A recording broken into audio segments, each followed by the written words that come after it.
Greetings in the name Yahweh, the only name under heaven given among men whereby we must be saved. It's Brother Arnold here again. I want to make a short video. It's something very, very important. And people that do not believe in the deity of the Messiah or Christ, as it's written over there, must somehow get around this verse. And they try awful hard. And I'm not going to go with John 1 where in the beginning was the Word was with God, and the Word was God. And I got to correct some stuff, not correct it, but show you some more stuff on the difference between the word where it says Him and they say it should be it. But I'll do that next time. I'll make a short thing right here. I'll start right here where it says, Verily, verily, I say unto you, and this ain't what I'm going to talk about, but he that heareth my words and believeth on him that sent me, now listen to that, him that sent me, keep that in mind, have everlasting life. Well, I want everlasting life, don't you?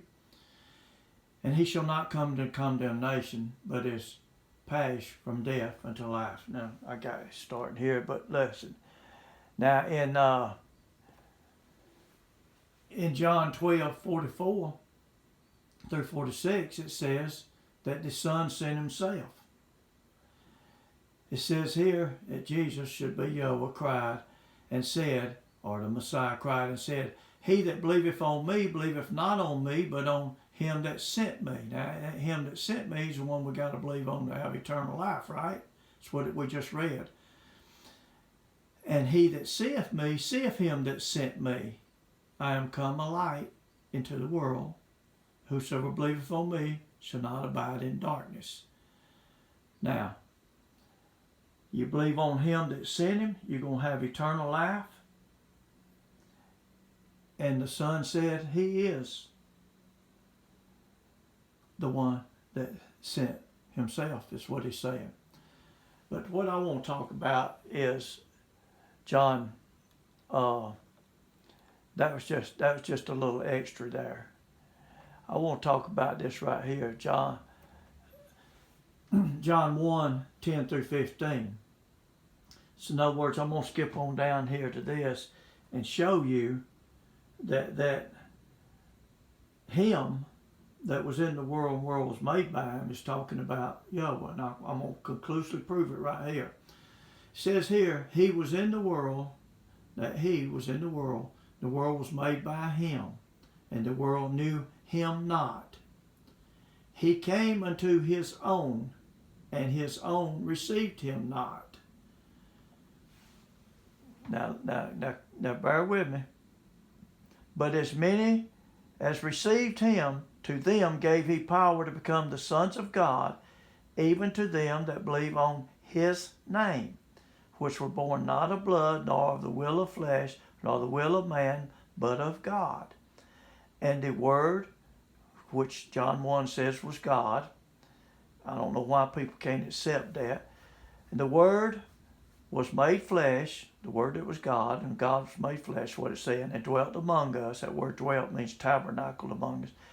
And we beheld his glory, talking about God's glory, the glory as of the only begotten of the Father, full of grace and truth. John bare witness of him, talking about one we're talking about, the one that was in the world was made by him, and cried, saying, This was he of whom I spake, he that cometh after me is preferred before me, for he was before me. The him from verse 10, which says that he was in the world and the world was made by him. Of course, we know if you read Genesis 1, God's the one that made the world, but the world knew him not. It's including verses 11, 12, 13, and the his in verse 14. All the way through verse 15 is referring to the him that bears witness, him that John bears witness of. In other words, John's bearing witness of somebody that made the world. This is not rocket science. Listen, yes, in John 1:15, John bears witness of him, talking about Yahweh God, and I'm going to prove this. So we know God belongs there. The Word was God. Not it or plan that made all things, as Isaiah 40 and verse 3 proves. Now John was bearing witness of it. John was not bearing witness of it or plan that made all things, as some suggest, but of Yahweh, God, as Isaiah 43 says. No suggestion, but said. Isaiah 43 says, the voice of him that crieth in the wilderness, prepare you the way of Yahweh. It's got capital L-O-R-D to remind the reader Yahweh belongs there. Make straight in the desert a highway for our God. That's who John came preparing the way of. He calls him God and Lord. Now, John 1:18 through 23:19 and verse 23 says, no man hath seen God at any time. The only begotten Son, which is in the bosom of the Father, he hath declared him. You can look up that word too. And this is the record that John, when the Jews sent priests and Levites from Jerusalem to ask him, who art thou? Now this is a record of John. And in verse 23 he said, I am the voice of one crying in the wilderness, make straight the way of God, the Lord, it says. It should be Yahweh. As saith the prophet Isaiah. Well, when you look over and see what the prophet Isaiah said, it's capital L-O-R-D. That's who John prepared the way for. That's not rocket science. Listen. Again, this verse is found in Isaiah 43, and we should believe the record that John gave of him. Here it is again. I'm going to read it. Listen. He was in the world, look at that he, and the world was made by him, and the world knew him not. He came to his own, and his own received him not. But as many as received him, to them gave he power to become the sons of God, even them that believe on his name, which were born not of blood, nor the will of the flesh, nor the will of man, but of God. Verse 14, and the Word, which was God, was made, according to John, was made flesh and dwelt among us, and we beheld his glory, the glory as of the only begotten of the Father, full of grace and truth. This should end the debate, but it won't. But it might help some. The key is believing what is written as it is written instead of what we want to be written. There's no need to go any further with this discussion until they can clear this hurdle. And I'm going to talk about this other here. But right now, I'm going to end this here in just a second, but I want to say to you that this is in perfect harmony with Isaiah 9 and 6. I should have put that up here, which they can't believe that either. See, this is to him that believes.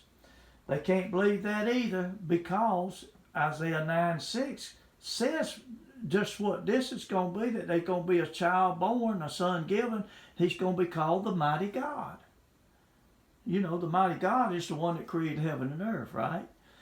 The everlasting Father, the Prince of Peace. He's not called the Prince of Peace if he's not the Prince of Peace, or the mighty God if he's not the mighty God, and so forth. This is in perfect harmony with that. Isaiah 9 and 6, and also Jeremiah 23, verse 6. Most people don't want to talk about Isaiah 9 and 6, but this is the foundation, that the chief cornerstone of the apostles and prophets. Now, I want to clear up something, not clear it up. I got more knowledge about the Hebrew words between it and his, and just stay tuned for that. I'm going to show you. If you can't believe this, if people accept this, the debate's over about the virgin birth and everything. A lot of people that don't believe the virgin birth can't accept this because they're Antichrist. A lot of people that can't believe that Yahweh come in the flesh.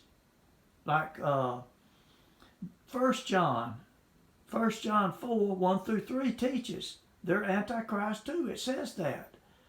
Of course, it got Jesus. They can't confess that Yahweh has come in the flesh, just like this teaches. But anyhow, it's about 10 minutes and 6 seconds here. I'm going to cut it off. And just stay tuned, because this next little short video is going to be very important. And it shows you a prime example of twisting scriptures. And I'll show you why.